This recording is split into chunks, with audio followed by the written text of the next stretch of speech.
Direction ఇచ్చి పదే పదే ప్రభుత్వ రంగ సంస్థలు వాటిల్లోకి వెళ్ళవని ఒత్తిడి చేస్తూ ఉంటే సింగరేణి కూడా అందులో పోవటం కోసం ప్రయత్నం చేస్తాం.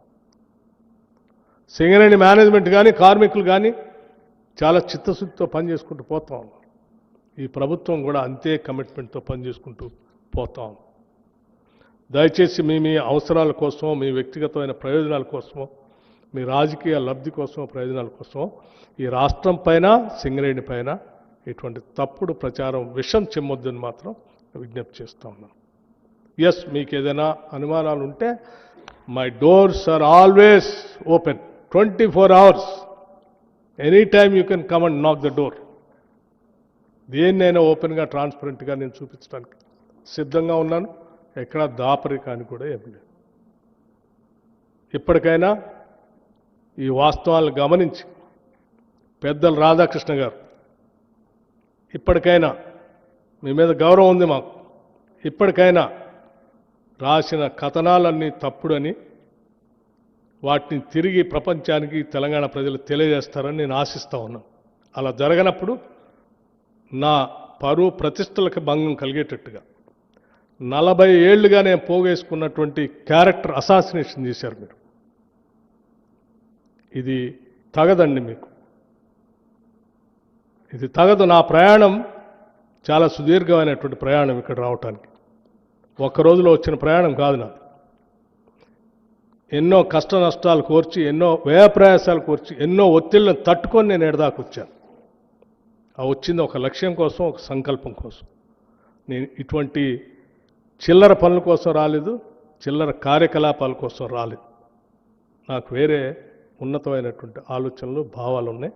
వాటిని అమలు చేసుకుంటూ పోవాలి. కాబట్టి నేను మీకు స్పష్టంగా చెప్తా ఉన్నాను, నేను పోగేసుకున్న నా వ్యక్తిత్వాన్ని నువ్వు ఒక్క రోజుతో, ఒక్క కలంతో రాస్తా అంటే నేను చూస్తూ ఊరుకోవటానికి సిద్ధంగా లేదు. దయచేసి ఇప్పటికైనా మీరు, నేను వ్యక్తిగతంగా అడుగుతా ఉన్నాను, ఈ రాష్ట్ర ఉప ముఖ్యమంత్రిగా అడుగుతా ఉన్నాను మిమ్మల్ని,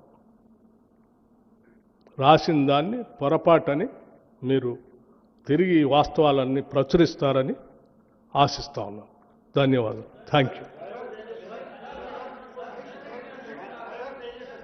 సో ఇవన్నీ మీకు ఈ సెట్స్ అన్నీ అందరికీ ఇవ్వండి.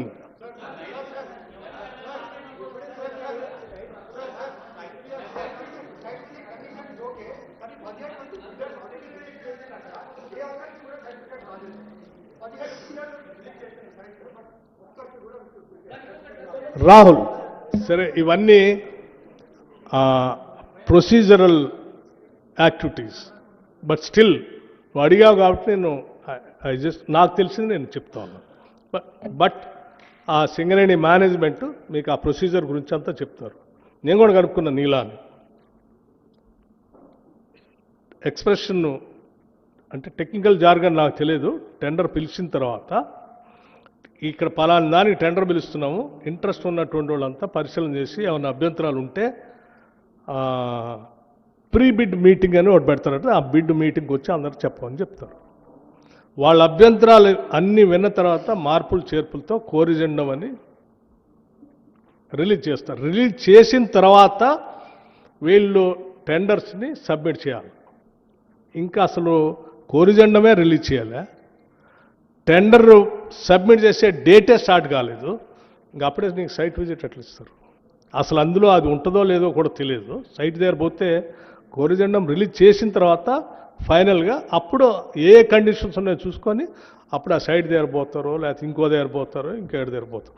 అసలు ఆ ప్రాసెస్ దాకా రాకముందే కదా నా వరి కూడా అదే. ఆ ప్రాసెస్, నువ్వు రైట్ క్వశ్చన్ అడిగావు, ఆడదాకా రాకముందే మీరు ఊహించుకొని అడ్డగోలు కథనాలు రాశారు. Thank you.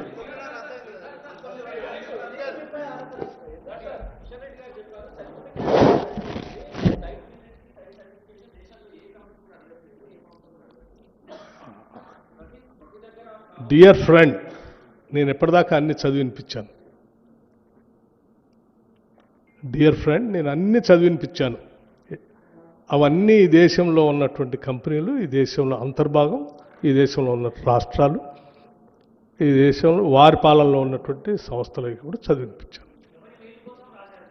ఇంకా నేను ఫ్యాక్ట్స్ అన్నీ మీ ముందు పెట్టాను, వాస్తవాల్ని. వాస్తవాలన్నీ మీ ముందు పెట్టాను నేను.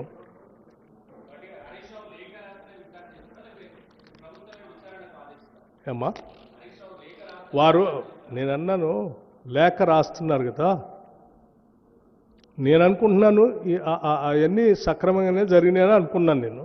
వాళ్ళు మీకు డౌట్ ఉంటే లేఖ నాకే రాయండి, నేను అందుబాటులో ఉన్నాను, నువ్వు ఎక్కడో ఉన్నా దగ్గరికి ఎందుకు నాకు రాయి, నేను చేపిస్తా అని చెప్తున్నాను కదా అన్న. రైట్ ఫ్రమ్ 2014 to 2020 ఈనాటి వరకు, ఈ రోజు వరకు అన్నిటి మీద చేపించేస్తాను. ఇంకేం కావాలి? What more you want? Okay next. I think నేను ఎనఫ్ క్లారిటీ ఇచ్చాను నేను.